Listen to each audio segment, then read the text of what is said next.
Assalamualaikum warahmatullahi wabarakatuh. Kepada yang terhormat Bapak Ibu dosen penguji uji kinerja PPG dalam jabatan 2024.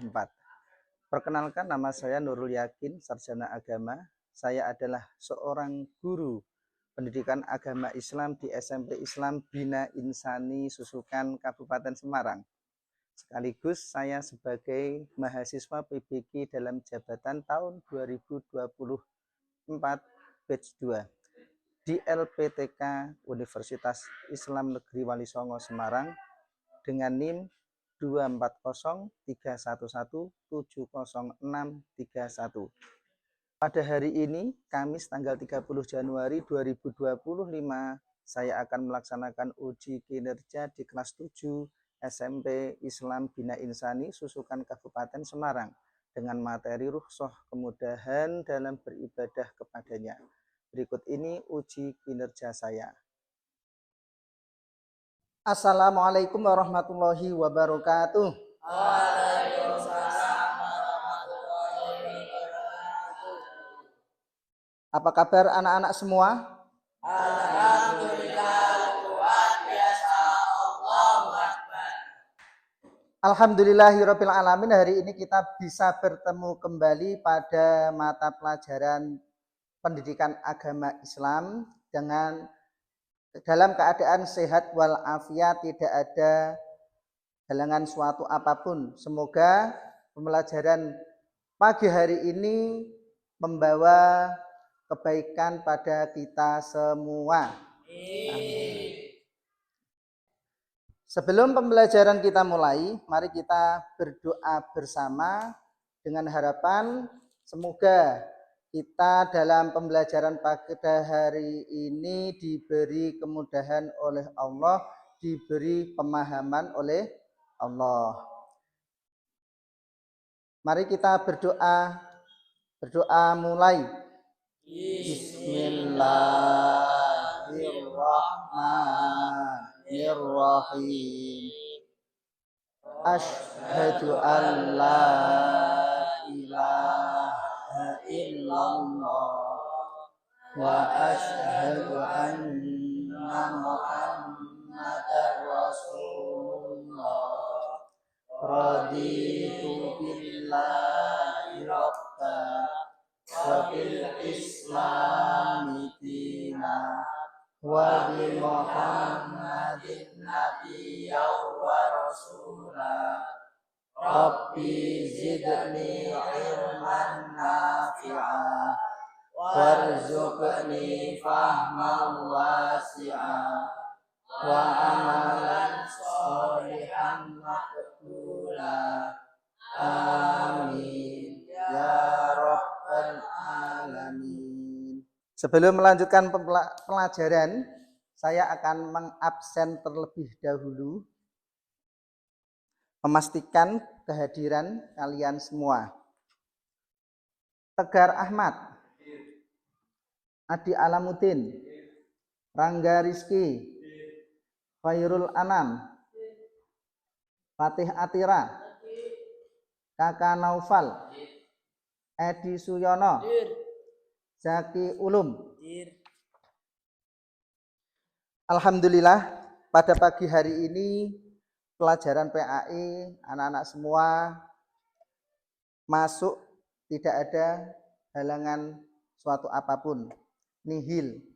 Untuk mengingat hafalan kita, yaitu juz 30 atau dikenal dengan juz amma, agar tidak lupa hafalannya, mari sebelum pembelajaran kita murojaah surat pendek 1, yaitu surat At-Takatsur bersama-sama.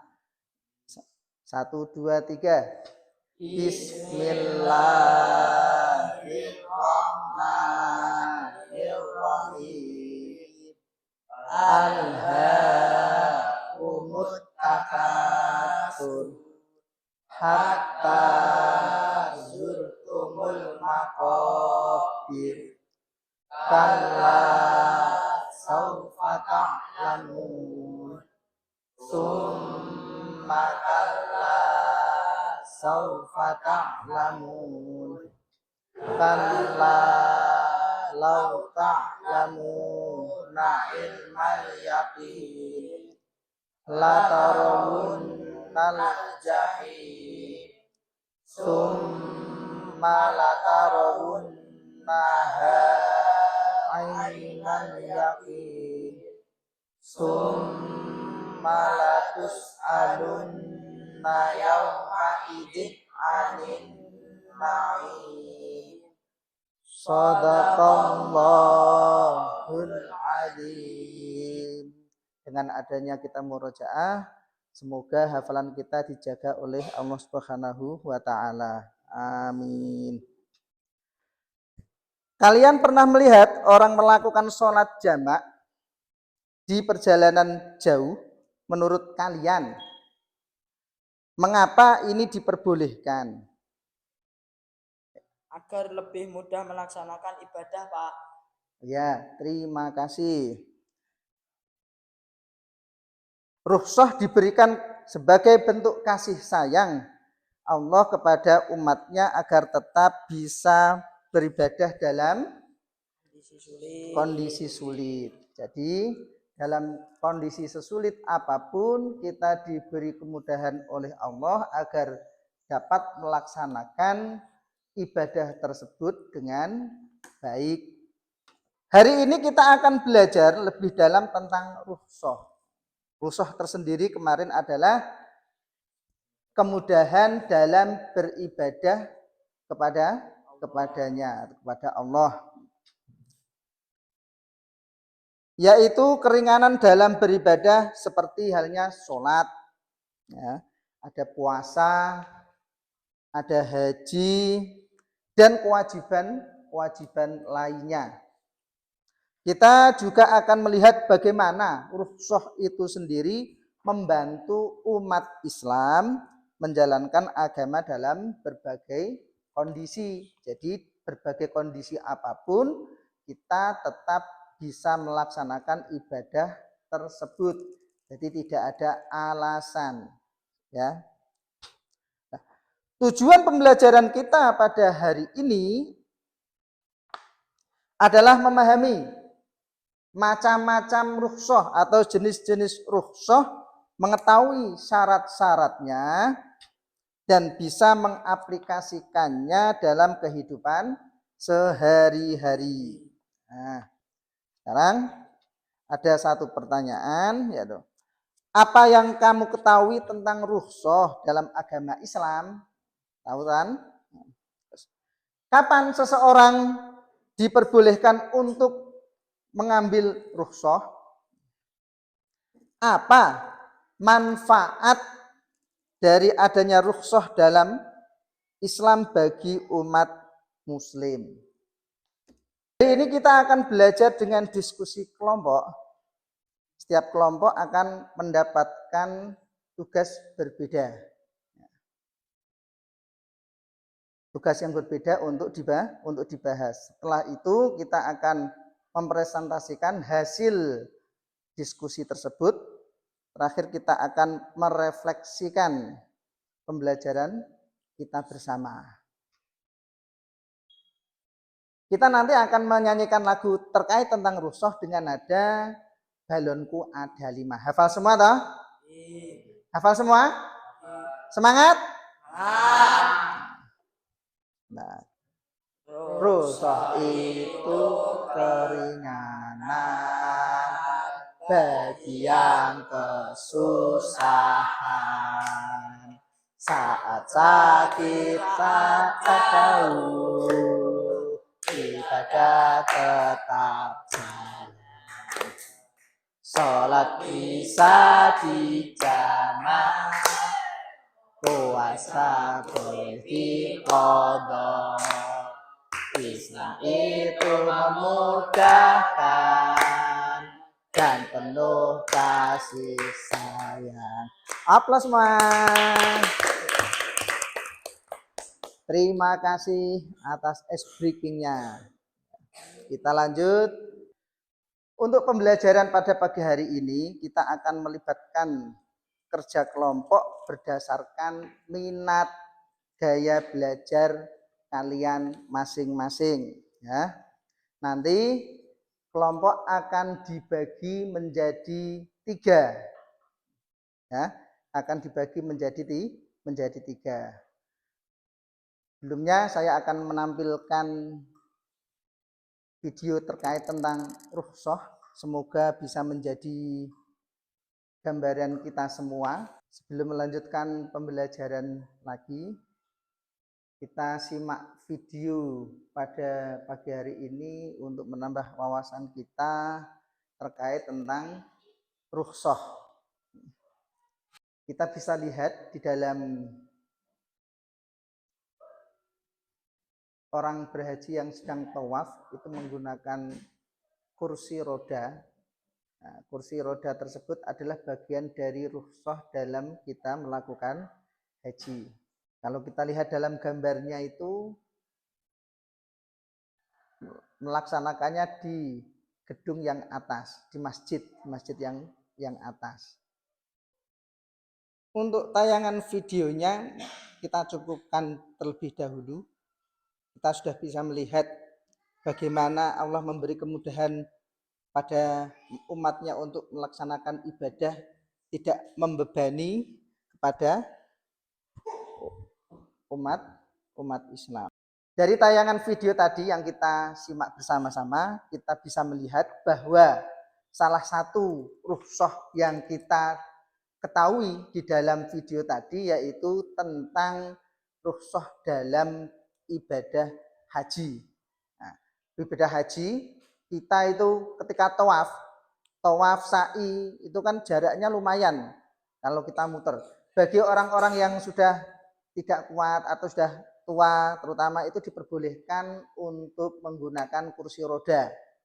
Atau yang sa'i juga dari Sofah Marwah itu ada yang menggunakan kursi roda, ada juga yang menggunakan skuter. Itu diperbolehkan. Jadi nomor naik. Nah, jadi naik.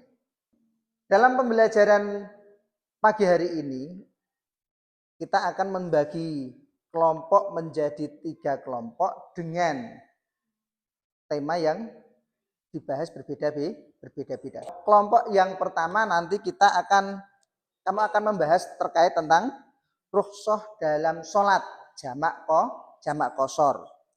Nanti yang kelompok kedua akan membahas tentang rukhsah dalam puasa. Nanti itu diberikan, nanti kita akan membuat sesuatu visual apa yang kita buat.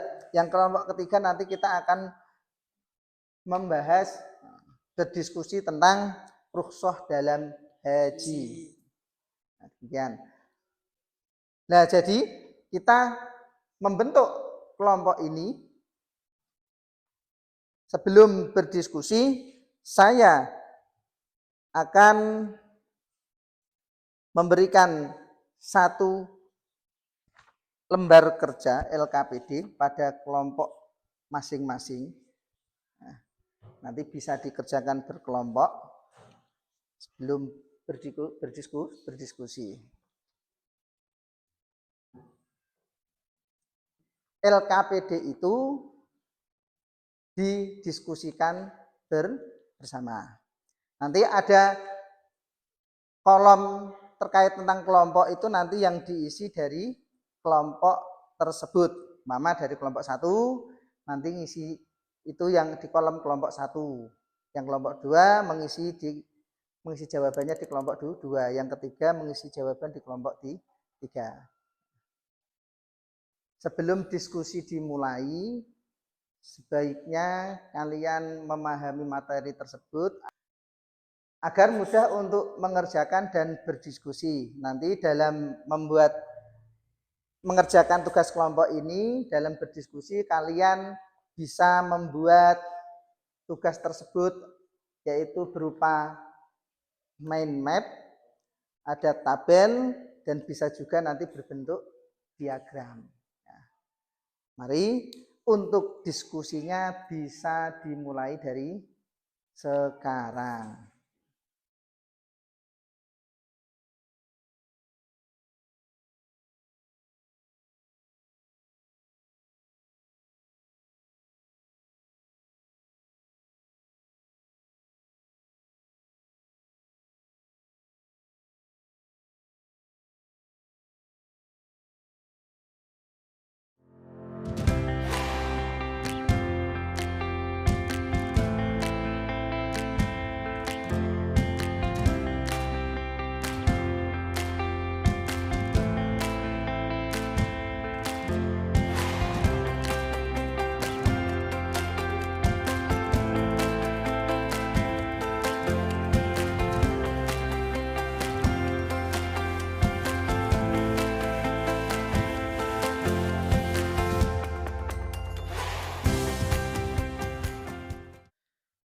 Baik, sekarang waktunya setiap kelompok mempresentasikan hasil diskusi kalian. Masing-masing kelompok memiliki waktu 3-4 menit. Silahkan bisa dimulai dari kelompok yang pertama. Kelompok lain mendengarkan, ya, mendengarkan dengan baik dan siapkan pertanyaan atau umpan balik jika ada yang ingin kalian tanyakan atau tambahkan. Terima kasih. Bisa dimulai dari kelompok 1. Assalamualaikum warahmatullahi wabarakatuh. Kami dari kelompok 1 akan mempresentasikan hasil diskusi kami mengenai materi tentang rukhsah dalam sholat.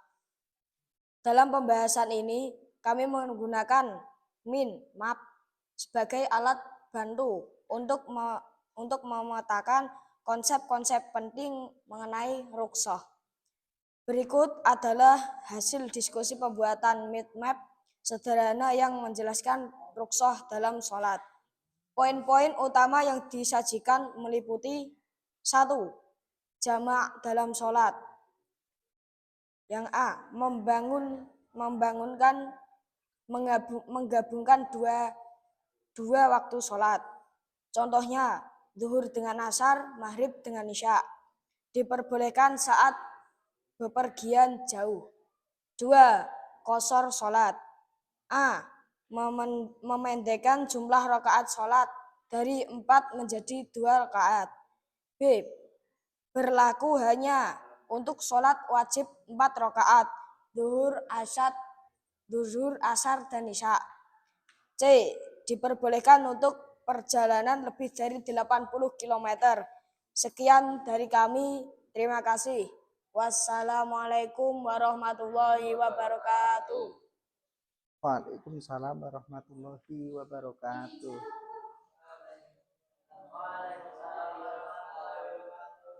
Untuk kelompok 1. Lanjutkan dari kelompok yang kedua akan menjelaskan tentang tabel. Silahkan. Assalamualaikum warahmatullahi wabarakatuh.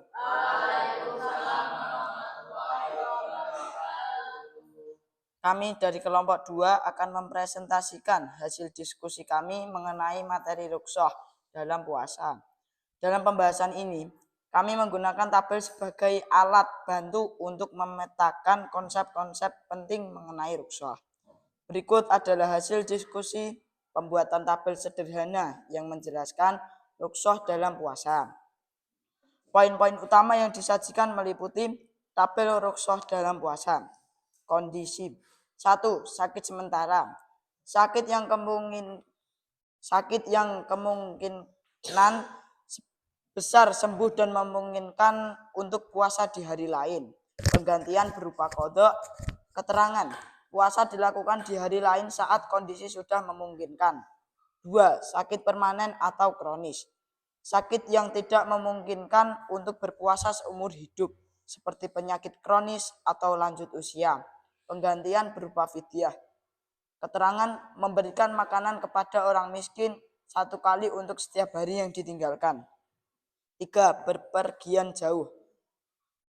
Perjalanan jauh yang melelahkan sehingga menyulitkan untuk berpuasa.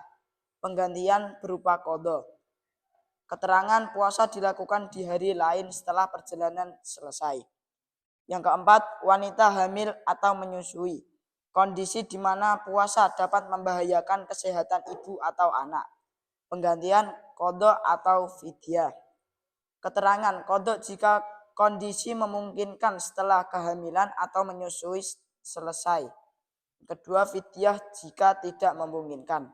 Sekian dari kami, terima kasih. Kurang lebihnya minta maaf. Wassalamualaikum warahmatullahi wabarakatuh. Waalaikumsalam warahmatullahi wabarakatuh. Tepuk tangan untuk kelompok 2. Terima kasih, bisa duduk di bangkunya masing-masing. Kita lanjutkan untuk kelompok yang ketiga agar mempresentasikan hasil dari diskusi. Monggo dipersilahkan.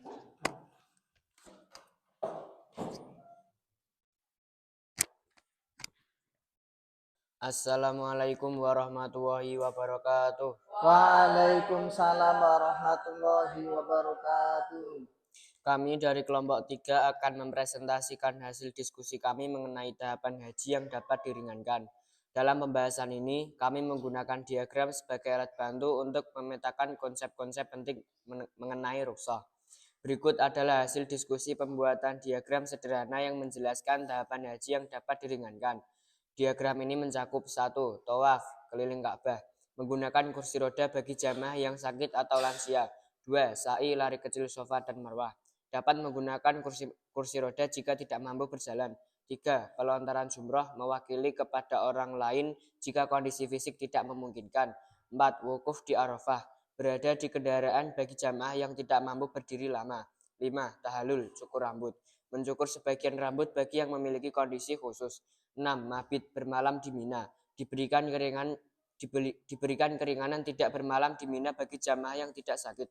Diagram ini membantu memvisualisasikan hubungan antara tahapan haji dan bentuk keringanan yang diperbolehkan, sehingga memudahkan dalam pemahaman. Sekian dari kami. Terima kasih. Wassalamualaikum warahmatullahi wabarakatuh. Waalaikumsalam warahmatullahi wabarakatuh. Atas untuk semuanya. Monggo bisa duduk lagi ke bangkunya. Terima kasih.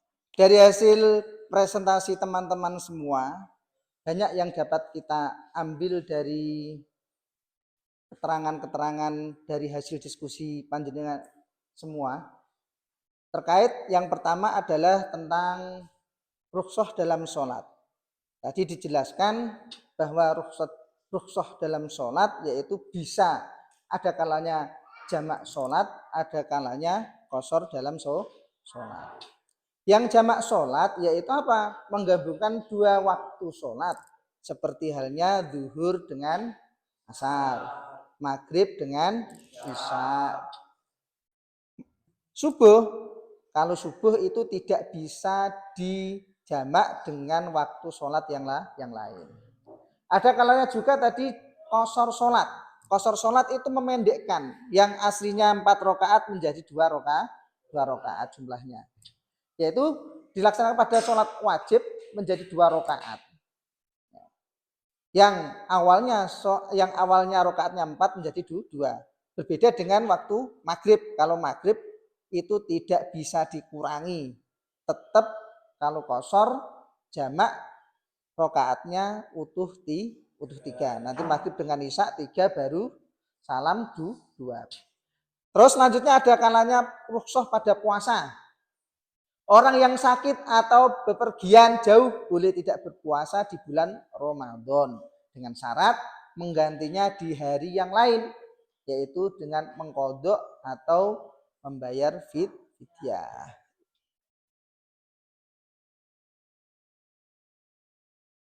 Yang selanjutnya ada rukhsah dalam haji. Tadi kita sudah melihat dalam videonya tadi juga keringanan bagi jamaah yang sakit atau memiliki keterbatasan fisik. Keterbatasan fisik seperti halnya menggunakan kursi roda untuk tawaf atau mewakilkan pelontaran jumroh. Itu pada haji. Pada waktu sa'i juga bisa bisa menggunakan kursi roda. Sa'i dari berjalan kecil, berlari kecil mulai dari Bukit Safa dan Marwah. Rukhsah dalam kewajiban agama lainnya, yaitu seperti halnya membayar zakat fitrah dengan bahan makanan dalam kondisi darurat. Memakan makanan yang dilarang untuk menyelamatkan nyawa dalam kondisi darurat. Nih, memakan makanan yang tidak diperbolehkan, gandeng iki mau darurat, isoh ra isoh, gelem ra gelem akhirnya harus dimakan agar apa? Menyelamatkannya nyawanya. Nah. Terima kasih. Kesemuanya itu adalah merupakan ringkasan dari hasil kalian semua berdiskusi dengan teman-temannya, dengan satu kelompok dengan yang lain. Dan semua itu kita melaksanakan ibadah menggunakan rukhsah itu tidak terlepas dari dasar Al-Quran atau hadis yang dulu pernah yang kemarin disampaikan, yaitu dijelaskan pada surat Al-Baqarah ayat 184, ada 185, dan surat An-Nisa ayat 101, atau hadis yang diriwayatkan oleh Imam Ahmad. Sekarang mari kita diskusikan pemahaman baru yang kalian peroleh dari diskusi hari ini. Apa yang menurut kalian menarik tentang konsep rukhsah? Saya baru tahu bahwa rukhsah adalah bentuk kasih sayang Allah agar ibadah tetap bisa dilakukan meski dalam keadaan sulit. Bagus sekali. Ada lagi yang ingin berbagi? Menurut saya rukhsah mencerminkan rebelitas Islam, jadi kita tidak merasa terbebani. Ya, jadi dengan adanya rukhsah kita mendapatkan kemudahan dari Allah agar melaksanakan ibadahnya menjadi lebih mudah. Nah, kesimpulan dari pembelajaran hari ini adalah bahwa rukhsah merupakan bukti bahwa Islam adalah agama yang memudahkan, bukan memperberatkan. Rukhsah menunjukkan kasih sayang Allah kepada kita sehingga kita tetap bisa beribadah meskipun dalam kondisi tertentu. Apakah ada yang bertanya sebelum kita akhiri diskusi ini? Oke, terima kasih. Anak-anak, hari ini kita telah belajar tentang rukhsah, yaitu kemudahan yang diberikan oleh Allah kepada umatnya dalam menjalankan ibadah. Kita telah membahas berbagai contoh rukhsah seperti dalam sholat, dalam puasa, dalam haji, zakat. Apa inti dari rukhsah? Untuk memudahkan umat Islam dalam kondisi tertentu. Ya, betul sekali. Rukhsah ini menunjukkan bahwa Islam adalah agama yang penuh kasih sayang, memberikan fleksibilitas tanpa meninggalkan kewajiban utama. Ya. Jadi dengan memahami rukhsah itu kita dapat lebih menghargai kemudahan ini dan menggunakannya sesuai dengan syariat Islam. Sebelum kita akhiri, Bapak ingin bertanya, pertama, apa manfaat dari memahami rukhsah dalam kehidupan sehari-hari? Kita jadi tahu bahwa ibadah tetap bisa dilakukan meskipun dalam keadaan sulit. Ya, bagus. Pertanyaan kedua, bagaimana rukhsah mencerminkan kasih sayang Allah kepada umatnya? Dengan rukhsah, kita tahu bahwa Allah tidak ingin memberatkan kita dalam ibadah, tapi justru memudahkan. Luar biasa. Terakhir, dalam situasi apa kamu mungkin menggunakan rukhsah? Dalam situasi apa? Saat sedang dalam perjalanan jauh, sakit, atau ada halangan tertentu, Pak. Bagus sekali jawaban kalian. Semoga ini menjadi bekal untuk menjalani kehidupan sehari-hari. Pertemuan berikutnya, ya. Bapak ingin kalian mencari contoh lain, yaitu berupa rukhsah yang belum kita bahas hari ini, buat dalam bentuk cerita singkat atau ilustrasi sederhana ya. Nah, dibuat cerita. Nah, dari pengalaman kamu yang pernah kamu alami itu bisa. Mungkin yang belum, apa yang kamu ketahui, yang lain yang belum dibahas di pelajaran hari ini. Mari kita tutup pembelajaran hari ini dengan doa bersama. Semoga apa yang kita pelajari menjadi ilmu yang bermanfaat dan barokah. Ya. Mari kita tutup pembelajaran pada pagi hari ini dengan bacaan doa kafaratul majlis bersama. Bismillahirrahmanirrahim. Subhanakallahumma wa bihamdika asyhadu an la ilaha illa anta astaghfiruka wa atubu ilaik. Terima kasih anak-anak, sampai jumpa dalam pertemuan berikutnya, yaitu nanti kita akan membahas terkait tentang hikmahnya rukhsah. Sekian dari saya. Wassalamualaikum warahmatullahi wabarakatuh.